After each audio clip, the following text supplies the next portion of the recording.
Clipping your dog's nails can be a real nightmare. It's a common problem for a lot of people, regardless of the size of the dog. Even small dogs can really put up a fuss with this. Daisy's a big dog, but she just panicked every time she saw the clippers come out. Much of this is because the dogs have rule over their owners. So what we did with Daisy first was we took her outside, we put on, in this case I used my command collar, and we took her for a walk and taught her not to pull on the leash, which gained respect instantly, and even under distraction she wasn't pulling on the leash. Then I took her over and taught her the down stay command, which again asserted my authority over the dog. So now she comes in the house and she's got a very different view of our relationship, of who's in control. So when I go to do the nails, I'm able to put her in a down command, tell her to stay. She's believing that I expect her to respond in the way that I would like her to. So then I just sort of pet her up, get her calm. I might show her the clippers at first. Then I'll just pick up her paw and I'll start moving it around. Now, if there's any squirming that goes on at this stage of the game, then I'm just going to be firm with my elbow on her like this, holding her down.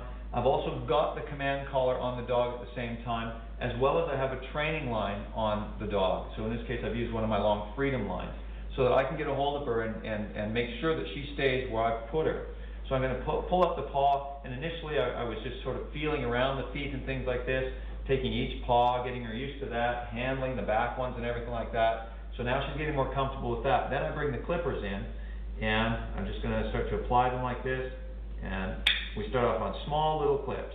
And she's much, much calmer now than we saw before because she realizes she has to be. She doesn't have a choice in this situation because I'm the authoritarian. And this same thing can go with any type of grooming we need to do with the dog, whether it's simply brushing the dog, checking their teeth and gums, applying medication, bathing them. Dogs freak out in the bathtub. Same thing, you can have your command collar on or your training collar, your line, and basically you're going to say to the dog, I will not take no for an answer. Another thing that you can do if you have a dog who's getting very aggressive when you're doing the grooming of any sort is use your small black nylon muzzle. It just goes over the dog's nose, you clip that on behind the head like that. It takes away their ability to be an authoritarian in that case. It makes it easier to have control over the dog. So in this case, all of this fix on Daisy here took us probably about 5 minutes. From the walking to the downstay command to coming in the house and doing the nails, and Daisy's a different dog. So if you're having any struggles, you just have to go back a couple of steps, take control in some other areas, and come back and readdress the grooming issue, and you should have just as much ease as we're having here with Daisy. Good girl. I never thought in a million years that I would be able to clip Daisy's toenails, and the fact that she actually lay there, didn't try to bite, didn't try to flip over. I mean, she was calm.